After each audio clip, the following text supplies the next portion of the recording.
Alright everybody, so it's all put together. Next here is to disassemble it, and I'll show you how the drivetrain works, and we'll also paint it, make it look real nice. I got some good suggestions from the colors, so I think we're going to go with white and red, and then red in the back. I'm thinking about maybe painting this white, but we'll see how it goes. Otherwise, after that I'm going to show you how it all goes back together as far as the drivetrain. And that'll finish up pretty much the tutorial on how to put this all together. After that, we'll get some awesome footage of riding in the snow, and I'll see what you all think of it. So stay tuned. It's going to be a fun finale to this build that's been a long time coming.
Okay, well I got the bike torn down here with all the parts off of it and laid out for myself.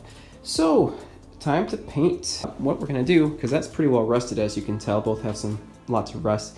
Rather than sanding every nook and cranny, I'm going to be using this rusty metal primer from Rust-Oleum. Works great, used it before, does an awesome job.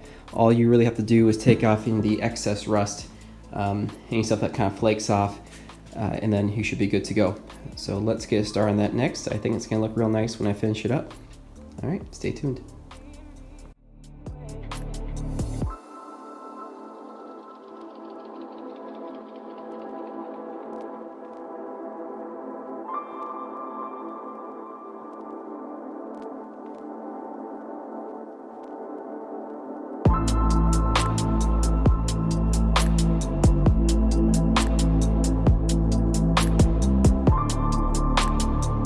Alright, so the first coat, that primer, is all completed here. It's brown primer, so next will be the red for this piece, and the, well, kind of rethinking things, red or white, I guess we'll find out in a minute, but just about all set to paint for the second coat. It always looks nicer after a coat of paint. Doesn't that just look great? So let's get to the next color. Also, before we get to that, these things are pretty rusty, as you saw, so this this rusty metal primer is going to get a good test run with these two pieces. Alright, on to the next coat. For the second coat, I'm using this gloss protective enamel by Rust-Oleum. This is Sunrise Red, which supposedly matches the Honda Red, so we'll see how that looks when it dries up here.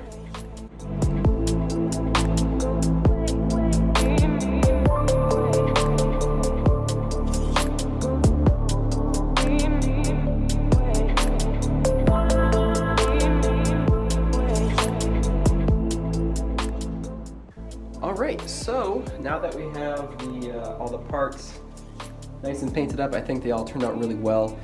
It is time to put them on the bike and see what we're looking at here. I'm excited. I think it's going to look really good. Yeah, so I'm going to put a time lapse through the assembly process, and if there's any questions you guys have about that assembly process, leave them in the comments for sure. I'll answer as best as I can. So, alright, let's do this.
All right, front's on, let's move to the back.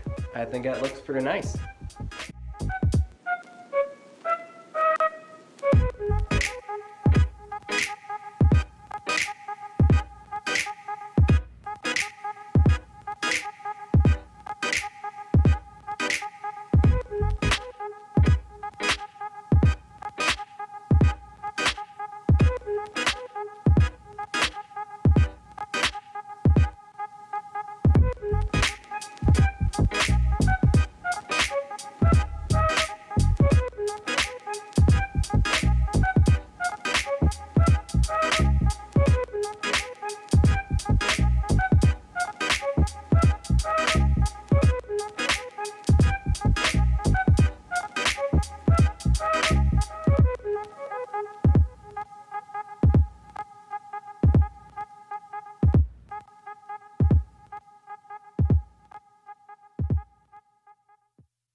Okay, so we got pretty much everything mounted on there except for the drivetrain, which we'll get on in a second. Looking really nice. I'm loving the colors. I think it's really gonna look great in the snow. So let's get that drivetrain in. Now this next part I'm gonna go slow with because I haven't shown you exactly how it's set up. So let's get after that, and I'll try to be detailed about the sprockets I use and the different type of mechanics involved with it. So let's do that next. Okay, so we got a lot going on in a small space here, so let me kind of run you through how it's all going to work. What I've done already is mounted this bracket that will hold a ball bearing to hold the axle that goes across through here into a sprocket system to power the track itself. The chain comes through here and around. That powers, of course, the belt. So let's first install these bearings here and here, and then we'll drive that axle through and then kind of set everything up as we go. It's kind of a tedious thing because it all only goes together and comes out in one way, and there's not much space, so there's a lot to fit in there. But let's get started on that.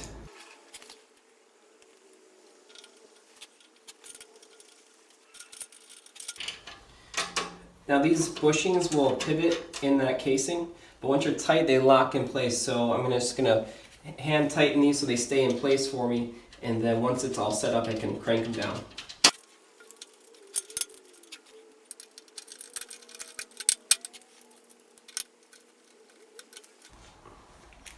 All right, now let's add in the shaft before I tighten everything up. Now this brake, along with the caliper, they only fit in together and before the axle goes in. So let's get that finagled in there.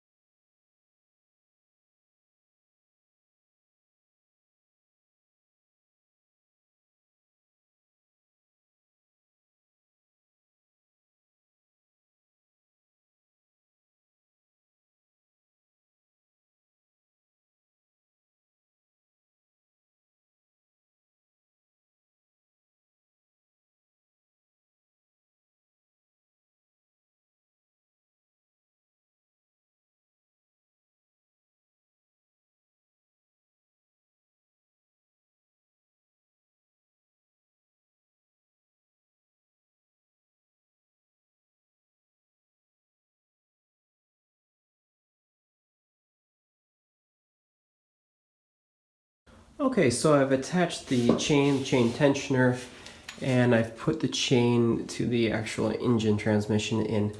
So everything's set up now. I don't know, guys, I think this looks just awesome. I think the colors really matched up well. The bike itself could use a little cleaning, but this is really what we're looking at. So let's get this outside, take a full look at it, and then we'll move on.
So you might notice throughout this video I'm going pretty slow, and the biggest reason for that is because I'm holding the remote of the drone in one hand and working the throttle on the other, so it's all in first gear.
So again, everybody, thanks so much for watching.